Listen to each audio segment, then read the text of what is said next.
시작할게요. 자, 먼저 저희 그 중간고사 봤던 거 이제 풀이를 한번 해볼까 생각 중입니다. 그리고 전 중간고사 바로 전에 그 사이언스 책 컴포넌트의 최대 최소 뭐런 크기 얘기하면서 제가 조금 실수한 게 있었어요.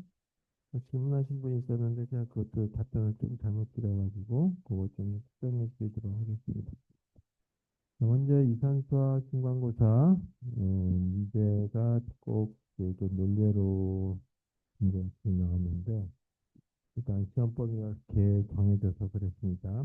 다음에는 좀 알고리즘이나 자료 구조 같을 때 시험 범위가 나오지 않을까 생각이 좀 들긴 하는데 좀 그렇고 그다음에 시험 본 결과는 아직까지 채점은 제가 게을러서 하진 못했지만 이 채점을 다 하면 채점한 결과를 복사해가지고 나눠드리도록 하겠습니다. 그래서 그거 보시고 혹시 제가 채점하다 보게 되면 작년에도 그랬는데 글씨를 조금 작게 쓰시기도 하고 썼다 지웠다 해서 이 애매하게 표시가 된 부분이 가지고 점수를 안 드렸었던 적이 있었거든요. 그래서 다시 이유를 제기해서 점수 드린 적이 있었기 때문에 혹시 문제가 발생할 수 있을지 모르니까 채점한 결과 꼭 나눠드리도록 하겠습니다. 그래서 이제 9주차 들어갔으니까 15주까지 15수업이니까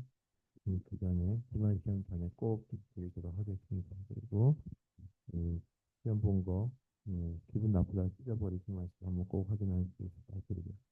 그런 의미에서 오늘 시험 문제 풀이를 드리니까 이거 하고 제가 썼던 답하고 확인해 보시길 부탁드리겠습니다. 첫 번째는 그 추론과 관련된 문제였죠. 유효 추론이 유효인지 허위인지에 대한 결정하는 문제였는데 첫 번째 1번 문제를 보게 되면 두 개가 들어가 있었죠. 하나가 만일 비가 오면 길이 미끄럽다 해서 비가 오면 길이 미끄럽다. 자, 이런 하나의 이 문장, 자, 이런 걸 갖다 명제라고 얘기하죠. 물론 여기가 이게 참이 되기도 하고 것이 되는데 사실 이거에 대해서 이 명제라고 얘기하는 걸로 봤을 때, 물론 나는 이 비가 오면 미끄러운 것이 아니라 아주 부드럽다라고 얘기할 수 있겠지만 그건 좀 빼고 미끄럽냐 아니냐만 가지고 얘기하겠습니다. 두 번째 명제는 비가 왔다. 자, 이렇게 생긴 거를 봐서 이 두 개의 명제에 따라서 이걸 이제 전제라고 얘기하는 거죠. 그랬더니 따라서 이 길이 미끄럽다. 자, 이렇게 생긴 문장들이 있을 때 이걸 갖다가 유효 추론이라고 할 것인지 아닌지에 대한 거를 먼저 보자. 먼저 이거를 P라고 하는 걸로 한번 볼게요. 그래서 그 명제를 P라고 하는 걸로 나타내고 이 비가 왔다니까 결국 비가 오면 길이 미끄럽다니까 비가 오면 길이 미끄럽다라고 하는 걸로 결론을 내릴 수 있겠죠. 따라서 길이 미끄럽다는 이게 Q라고 하는 걸로 보면 되겠다. 그래서 이런 걸 갖다가 실제 제가 이름은 안 붙여줬었는데 이걸 갖다가 모더 스포넨이라고 얘기해요. 그래서 이 긍정적인 어떤 거를 평가하는 거. 그래서 이제 우리가 이런 걸 볼 때 이렇게 평가하는 거 갖다가 그 진리표 가지고 얘기한 적이 있었죠. 그래서 둘 다 true일 때, 그다음에 true이고 false일 때, false이고 true일 때, false이고 false일 때. 이렇게 해서 네 가지 경우에 대한 걸 가지고 봤을 때 P가 Q로 갔을 때에 대한 걸 한번 보자. 그럼 P가 Q라고 하는 거라고 했을 때의 조건은 둘 다 true면은 여기가 Q가 되죠. 그 다음에 이 마지막 이 결론 부분이 true면 전제 조건이 false라고 해도 true 했다. 그래야지 만들어지는 경우에 대한 거를 알 수가 있었죠. 자, false에 false 이거 true죠. 이렇게 생긴 경우를 봤을 때이 세 가지에 해당되는 명제에 해당되는 거. 그래 거기 전제 조건이니까 우리가 이렇게 할 수 있다. P 가 Q로 되는 이거 하나의 전제와 P라고 하는 거에 따라서 Q라고 하는 거가 이런 전제 조건이 결론으로 이렇게 만들어질 것인지에 대한 거. 이것이 이 두 가지가 다 Q르면 여기도 Q다. 그런 거는 유효 추론이라고 그러고 그렇지 않은 경우는 뭐라 그러냐면 허위 추론이라고 한다 이거죠. 자 그러면 여기가 Q일 그 다음에 P가 Q일 때 보니까 Q가 되는 경우가 하나 만들어졌죠. 그래서 이 동시에 이 true가 됐더니 true가 돼서 여기에 보게 되면 이 조건 가지고 일단 유효 추론이다라고 하는 걸 알 수가 있고 그 다음에 여기가 true이고 여기도 true면은 전제 조건이 true면 여기가 true가 나야 되는데 여기는 이제 false 나왔으니까 별로 따질 필요가 없는 거죠. 따라서 이 첫 번째에 대한 거 하나만 가지고 봤을 때 유효 추론이다라고 하는 걸로 이 결론을 내릴 수가 있겠죠. 그래서 이런 거를 유효 추론이라고 하고 이거를 포넨이라고 하는 이름을 가지고 얘기를 해요. 포넨이라고 하는지 하여튼 이렇게 이 이름을 붙여주기도 한다라고 하는 이런 거에 대한 걸 우리 일일이 다 따질 수는 없으니까 나중에 논리학을 하는 사람들 입장에서만 얘기하면 되겠다. 자, 두 번째 이렇게 보통 하나가 유효가 나왔다 그러면 대체적으로 문제가 그 다음 거는 허위가 나올 가능성이 크죠. 실제 그렇게 문제가 있어요. 두 번째 문제는 모든 새 알 수 있다. 그럼 여기 작두는 알 수 있다. 작두는 알긴 알죠. 한 몇 센치, 몇 미터는 아니까. 그럼 펭귄은 새다. 자, 이렇게 생긴 하나의 또 그 명제. 따라서 결론은 뭐가 되냐면 펭귄은 알 수 있다. 펭귄이 아니라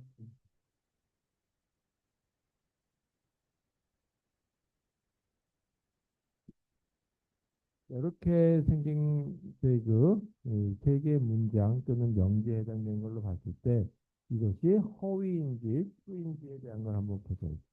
첫 번째 이것 저런 거 다칠 필요도 없고 모든 새는 날 수 있다라고 했을 때 여기 펭귄이라고 하는 새 날 수 있냐면 잠수나 수영은 잘하지만 못 날죠.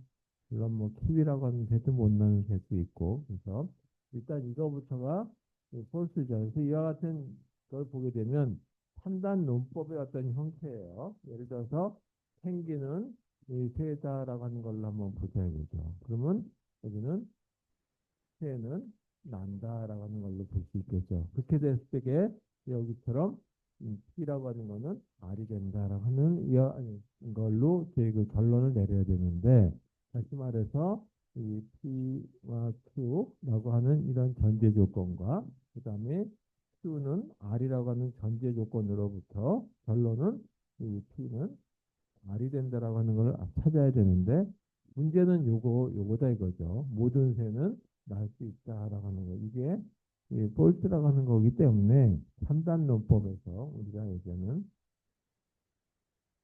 판단론법 중에 하나가 폴스가 되면 결론은 틀리게 되는 거죠. 그래서 이건 허위성이다. 물론 뭐 무효라고 하는 말보다는 허위라고 하는 말을 더 많이 쓴다라는 걸로 보시면 되겠습니다.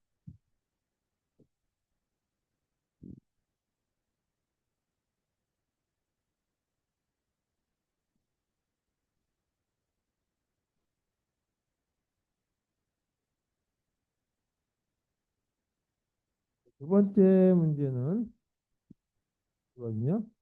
X하고 Y라고 하는 Z라고 하는 이 논리 변수 또는 이제 이와 같은 거 갖다가 이제 리터럴이라고 얘기합니다. 이거가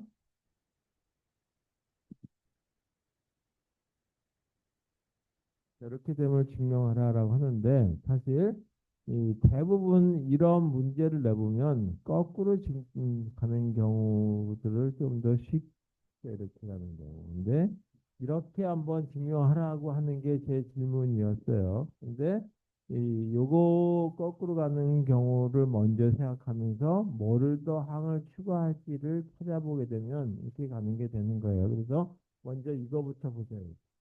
이걸 하려는 건 아니고 이걸 가지고 XO와 Y and Z 이걸 가지고 이제 그 식을 찾아내라는 게 아니라 이걸 이렇게 찾아내는 것이 아니라 이거에서 또 이렇게 가려는 얘기인데 일단 한번 이걸 전개하는 걸로 봤을 때 어떤 항을 넣어야 될지에 대한 걸 보죠.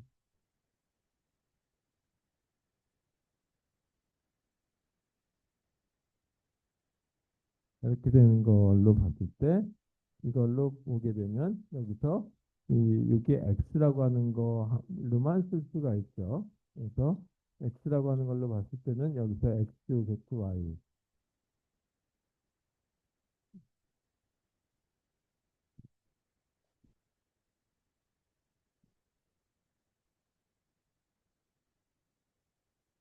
여기 이렇게 됐을 때 이거는 다시 뭘로 쓸 수 있냐면 이 x로 쓸 수 있고 그 다음에 x, z, x, y, y, z 이거는 x의 1이라고 쓸 수 있는 거고 그 다음에 x, z, x, y, y, z 입니다. 그럼 다시 x는 1, 그 다음에 z 물론 여기다 이것까지 쓸게요. 이렇게 한꺼번에 y, z 그럼 이거 집합이라고 하는 형태로 봤을 때 이건 전체 집합이 되는 거죠. 그래서 전체 집합에다가 이 나머지 부분 집합이라고 하는 걸 하게 되면 이거는 그냥 1이라고 하는 걸로 나온다라고 하는 걸로 이렇게 쓸 수 있죠. 그래서 이거는 X와 Y죠. 이렇게 하는 거죠. 자, 그래서 이걸 거꾸로 잘 쳐서 이렇게 집어넣으시면 되는데 그렇게 하신 분들이 거의 없어요. 그래서 그렇다고 다 이 점수를 무시해버릴 수는 없는 거니까 이렇게 하는 것도 그냥 점수를 주려고 마음을 먹고 있으니까 그냥 이것만 가지고 하는 것도 전개하는 걸로 그냥 인정해 드리도록 하겠습니다. 그래서 여기다가 이제 거꾸로 이렇게 거꾸로 가는 걸 찾을 수 있겠죠. 이렇게 해서 집어넣으면 되겠다는 것만 보시면 되겠어요. 어차피 저희도 논례로를 위주로 하는 수업이 아니라서 이렇게 이런 거에 대한 이해도만 아시면 되겠다. 세 번째 문제는 논례로를 그려놨었는데요. 그래서 이런 걸 낸드 게이트라고 얘기하죠. 낸드 게이트만으로 되어 있는 경우 여기는 A와 B R라고 썼는데 프라임이라고 쓰나 마찬가지고 그다음에 B 이렇게 이거는 결국은 이걸 얘기하는 거예요. 이렇게 해서 낫을 취한 거를 똑같이 이렇게 쓰는 건데 그냥 편의상 이렇게 쓰게 되면 복잡하니까 그냥 D 프라임만 쓰자 이거죠. 여러분 그다음에 A A는 그래서 정적으로 H라고 하는 식이 나온다. 라고 한다고 한다면 이거를 뭘로 바꿀 거냐 하면 이런 식으로 바꿔라 이거죠. 노아만에 있는 회로들로 바꿔라 이거죠. 이렇게. 그래서 이거는 랜드만의 회로들이고 랜드 온리라고 얘기하는 거고 이거는 노아 온리다. 이거 하는데 이 회로로 한번 변환하기 위해서는 어떻게 될 것이냐라는 거를 한번 생각해 보세요. 하세요라고 하는 시험 문제를 한번 내봤어요. 자, 이와 같은 경우 어제 여러 번 하지 못하고 한두 번 이제 그냥 그려드리기만 했었는데 결국은 이 랜드만의 회로는 N자하고 OR로 표현한 거하고 동일하다. 그래서 이거는 이렇게 생긴 거하고 동일하다라고 했었던 적이 있었는데 혹시 기억하실지 모르겠어요. 그래서 이렇게 쓴 거나 이건 이제 나중에 논리식을 확인해 보면 되겠지만 이렇게 쓴 거하고 동일한 어떤 결과를 가져와요. 얘가 동일한 사인. 그럼 이거는 식으로 써보게 되면 이거는 A, C라고 하는 하나의 이제 AND 연산이 된 항이 되고, 이거는 B 프라임 C라고 하는 항이 되고, 이거는 A, C 프라임이라고 항이 되죠. 그리고 이거는 오화인데 오화를 쓸 때에는 더하기 표시로 한번 나타내 보자. 따라서 A, C, B 프라임 D, A, B 프라임 이렇게 쓸 수 있, 이렇게 쓸 수 있겠다. 그럼 요거만 써놓으면 아 이제 이거 가지고 내가 뭐를 만들어 볼 수 있냐면 일로 가기 전 단계 그러니까 먼저 이 맵을 한번 써보자 이거죠. 물론 요거 가지고 바로 제그 공리를 적용해서 부울 공리를 적용해서 이제 그 요쪽에 그 식으로 바꿀 수 있지만 먼저 이거를 맵을 한번 바꿔보도록 하겠습니다. 그럼 여기는 사용하는 변수들이 A라고 하는 변수 사용됐고 B라고 하는 변수도 사용됐고 C라고 하는 변수, D라고 하는 네 개의 변수가 사용됐어요. 그래서 변수가 A, B, C, D 네 개가 사용됐으니까 얘는 네 가지에 해당되는 변수로서 만들 수 있는 맵을 한번 생각해 보자. 그래서 A, B, C, D 이렇게 써볼게요. 그러면 A가 0일 때가 있고 1일 때가 있고 또 B가 0일 때가 있고 1일 때가 있고 이렇게 되죠. 따라서 여기는 00, 01, 11, 10 이렇게 된다라고 얘기했어요. 이 사이는 해밍 디스턴스라고 하는 게 1이 되도록 배치해 주는 하지만 나중에 이렇게 묶음을 찾을 때 수월하게 또는 우리가 눈으로 구별하기가 쉽다라고 얘기했습니다. 따라서 여기는 0일 다음에 10이 아니라 11이 나온다. 그다음에 이거하고 이것도 생일 디스턴스가 이렇게 돼야 된다라고 이렇게 했죠. 그럼 먼저 AC라고 하는 게 나오기 위해선 A도 1, C도 1. 그래서 A가 이쪽 앞쪽이니까 A가 1인 부분이네.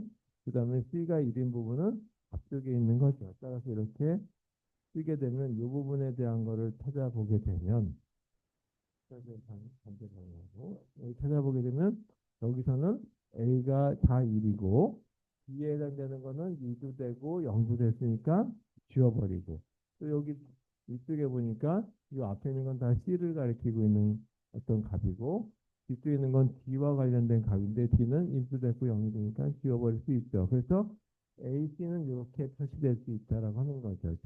이 맵으로 그린다고 한다면 그 다음에 B 프라임 B라고 하는 거에 대한 거를 한번 찾아보자. 그럼 B 프라임은 요거는 뭐를 얘기하는 거냐면 0을 얘기하는 거죠. 따라서 0인 부분을 찾아보면 요거나 요거죠.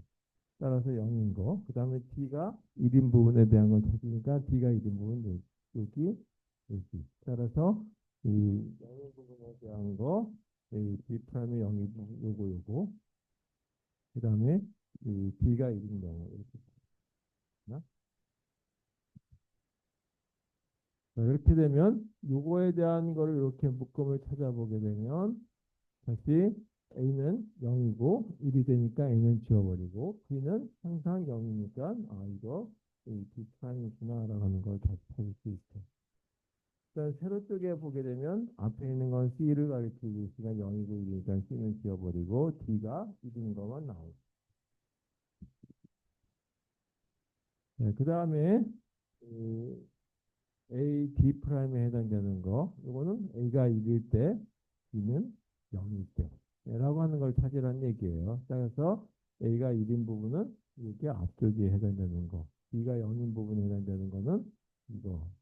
그래서 B가 0인 건 요거고 요거죠. 따라서 A가 1인 경우에 해당되는 거 여기, 그리고 B가 1인, 0인 경우에 대한 거, 이거. 따라서 이렇게 되게 되면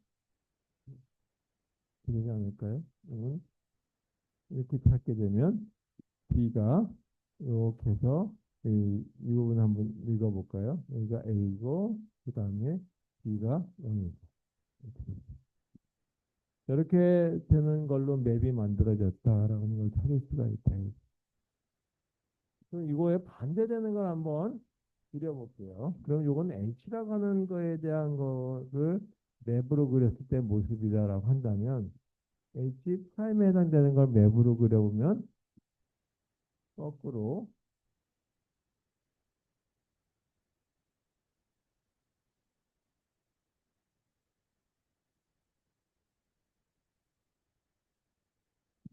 나머지 부분에 해당되는 이 부분 0에 해당되는 건데 0에 해당되는 부분을 이렇게 보면 되겠죠.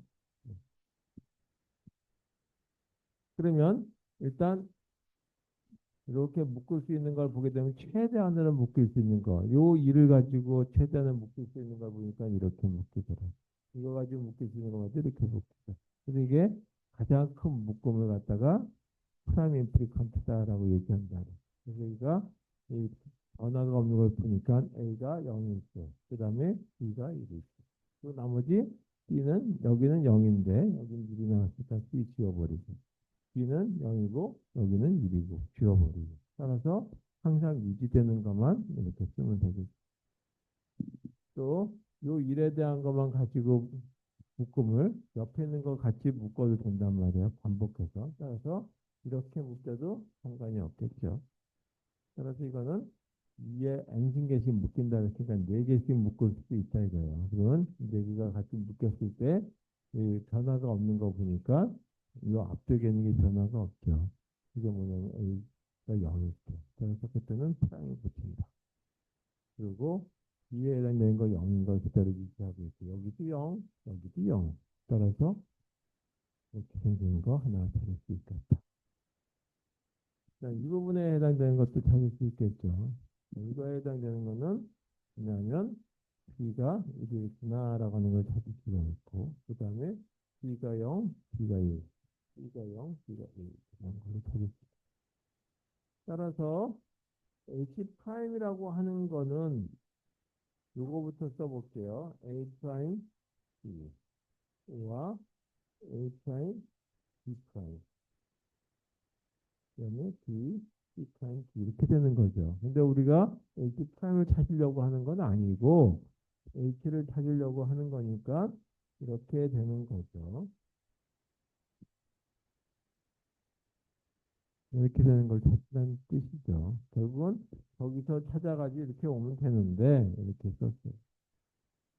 자, 그러면 여기다가 이거를 그러니까 이 and하고 or라고 하는 걸로 이렇게 표시되고 not로 표시됐으니까 이제 이걸 갖다가 두벌간의 법칙을 적용해 보면 이렇게 쓸 수 있겠죠.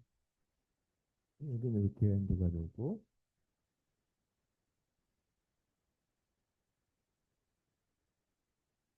이렇게 쓸 수 있겠죠. 그래서 이 or는 and로 그다음에 여기에 대한 거는 prime으로 다 쓰면 되겠다. 이거는 다시 이 안에 있는 항만 가지고 쓴다면 a하고 b 프라임 바꿔쓰면 되고 이렇게 쓰면 되고 이거는 b 프라임 c d 이렇게 쓸 수 있겠다.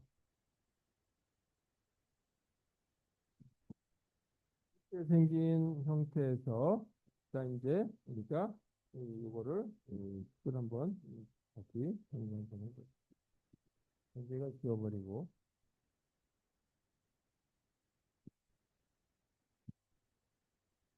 여기는 A, A와 B 프라임 그다음에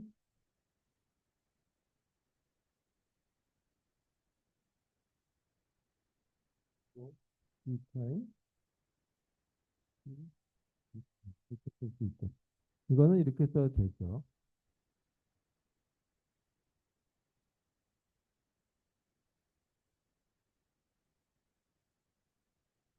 여기 분가로로 표시할게요. 분가로에다가 프라임을 하고 다시 전체를 프라임. 다시 낫을 취한 거 부정에 부정을 하는 긍정이 되니까 이렇게 하면 됩니다. 그럼 여기 분가로 있는 부분만 한번 정리를 해보면 어떻게 될 수 있냐면 이렇게 되겠죠. 대괄호는 그대로 놔두고 여기에 프라임이 붙었으니까 여기 프라임에 붙은 거에 프라임을 붙이고 end는 or를 바꾸고 이렇게 쓸 수 있어요. 그리고 이렇게 해서도 되겠다. 그래서 여기 중괄호로 되어 있는 부분은 이렇게 변형을 해버린다. 자, 그럼 요것만 가지고 세로를 그리게 되면 저희가 요거 보니까 A하고 B라고 하는 거구나. 근데 여기 B 프라임이라고 하는 걸로 표시되어 있으니까 B에다가 앞에다가 뭐 낫인데 낫은 다시 말해서 이거 이렇게 그리는 거죠. 이렇게 생긴 건데 B에다 B 프라임 되는데 노화만을 가지고 그리라 그러면 이렇게 그리면 돼요. B에다가 B 프라임. 그래서 그거 다 빼고 그냥 B 프라임만 이렇게 쓰겠다 이거.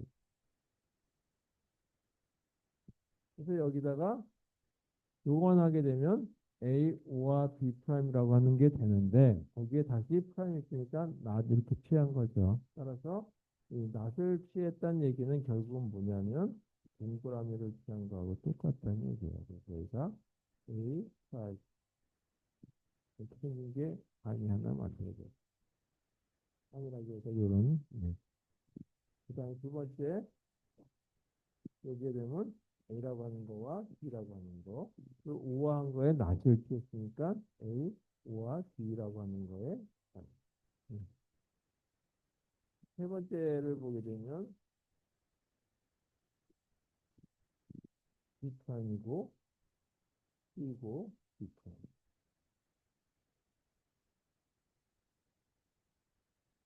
그래서 여기는 B 프라임, B 프라임, B 프라임.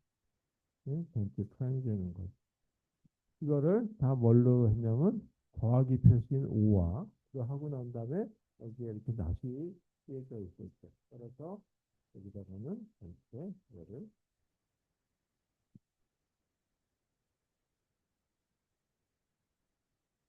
이렇게 하게 되면 여기가 h라고 하는 수가 되겠습니다. 이렇게 하게 되면 다 노화만의 회로를 구하는 건다 한다는 얘기죠. 그래서 저번 때도 말씀드렸지만 노화만의 회로는 어떤 경우에 많이 사용되냐면 ECL이라고 하는 어떤 그 반도체 만드는 기술에 사용되는 적용되는 방법이다. ECL은 어디 사용되냐? 고속으로 적용할 때 쓰인다. 옛날에 뭐 크레이 컴퓨터 같은 경우 이게 이제 뭐 별로 크레이라고 하는 얘기 쓰지도 않지만 이 1990년대까지만 해도 우리나라에 그 시스템공학연구소라고 하는데 그때는 뭐 기아 자동차 그런데 이 크레이 컴퓨터라고 하는 고속 컴퓨터가 있었어요. 그래서 거기에 반도체들은 ECL이라고 하는 걸 사용하지 않았을까? 그래서 뭐 그거는 정확하게 모르겠어요. 근데 이제는 이제 이보다 더 빠른 HMOS라고 하는 것도 있기 때문에 뭐 그게 된다라고 하는 거고 아까 랜드 게이트라고 하는 거는 우리가 이 모스라고 하는 기술을 가지고 사용할 때 많이 사용된다고 얘기했었습니다. 뭐 그거는 여기서 다룰 내용은 아니고 컴퓨터 구조나 아니면 반도체 공학을 한다든지 여러분들 이제 AI 쪽에 엔비디아 쪽에 뭐 그런 쪽에만 취업할 거다라고 한다면 이것은 어떻게 보면 고려해서 취업할 수 않겠나.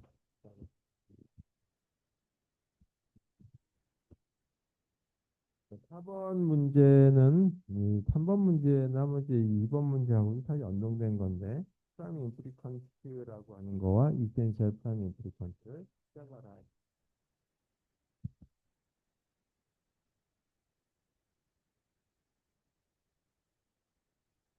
어떻게 보면 좀 더 여기서도 그 수학의 거의 끝부분에 해당되는 걸 좀 땡겨서 했죠. 그래서 CG 또는 AG 라고 하는 이런 그 하르노 맵이 있을 때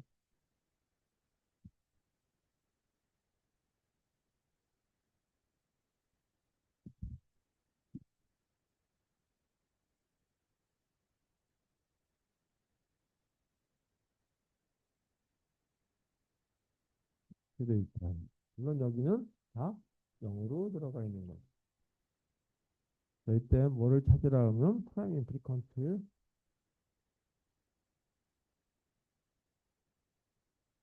이걸 찾아라 할 때, 이걸 PI라고 하는 걸로 한번 불러볼게요. 그 다음에 이센셜 프라임 임프리컨트라 해서 API라고 하는 것을 한번 찾아봐라.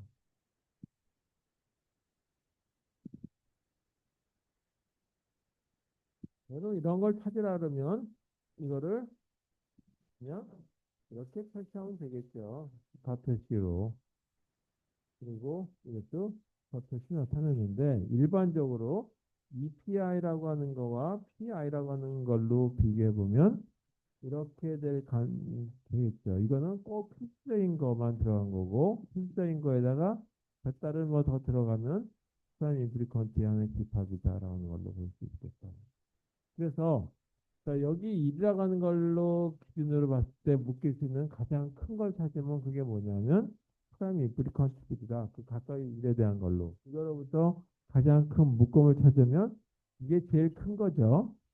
이거 세 개 묶을 수 있냐면 묶을 수 있는 거 없다 그랬어요. 이해 안신계수. 이거 세 개 묶인다 그러면 줄일 수 있는 방법이 없죠. 그래서 이렇게 묶음을 하나. 그다음 요걸 가지고 보게 되면 가장 큰 묶음은 요거다. 또 요거 가지고 보게 되면 가장 큰 묶음은 이거예요. 또 요거 가지고 묶으면 가장 큰 묶음은 이거다. 그다음 또 하나 묶일 수 있는 걸 또 찾아보니까 이번에는 이 일을 가지고 한번 보죠. 여기는 일을 가지고 보니까 묶일 수 있는 거 이렇게 된 걸로 이미 찾았고 여기서 관련된 것 중에 가장 큰 걸 보니까 아래쪽에 일이 있는 이유인데 그다음에 오른쪽으로도 이웃이 있죠. 따라서 보니까 이렇게 생긴 것도 하나의 묶음이 가능하다. 그래서 이 프라임 인프리컨트들에 대한 것들을 찾아라라고 한다면 이 모든 것들이 다 프라임 인프리컨트들이다. 가장 큰 묶음들, 묶음 중에 모든 경우들을 다 찾으면 프라임 인프리컨트다라고 얘기했습니다. 여러분 여기에 해당되는 걸 이거부터 이 식으로 한번 찾아보자라고 한다면 변화가 없는 것만 쓰면 되죠. C하고 D가 2일 때니까 CD라고 하는 걸 쓰면 되고 이렇게 올라가서 보니까 A가 1인 것만 남고 B는 2도 되고 0도 되니까 없어요. 그래서 첫 번째 A, C, D라고 하는 하나의 그 항이 만들어집니다. 요거에 대한 걸 보게 되면 A하고 B가 1인 경우 이것도 A하고 B가 1인 경우. 그래서 A하고 B가 1인 경우는 이렇게. 그 다음에 이렇게 가로축을 보니까 B가 0, B가 0. 그다음 B는 0도 되고 1되니까 없을 수 있죠. 그래서 B가 0이니까 A, B, C 프라임.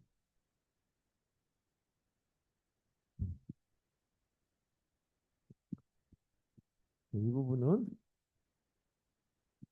요거부터 한번 볼게요. C가 0이고 B가 0이죠. 그래서 C가 0이고 B가 1인 경우니까 C 프라임 B. 그리고 세로 쪽에 올라가서 보니까 A가 0인 경우는 그래서 A 프라임, C 프라임 B.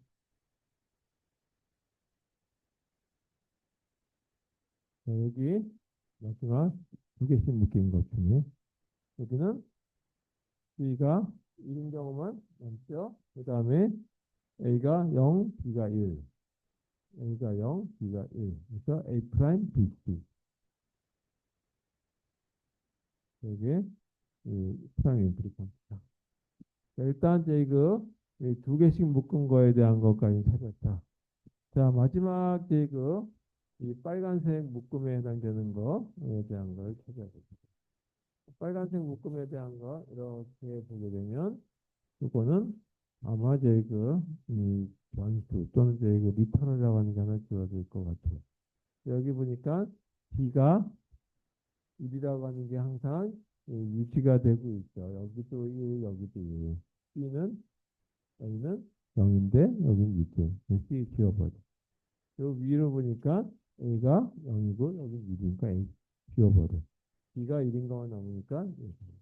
그래서 BB라고 합니다. 이게 프라임 인프리컨트들의 묶음 중에 가장 큰 묶음, 우리가 이 소수라고 하는 거를 하죠. 1과 자기 수로밖에 안 나오고 가장 큰 수를 얘기하는 거죠. 그거 똑같이 프라임 넘버처럼 여기도 프라임 인프리컨트라고 이름을 붙입니다.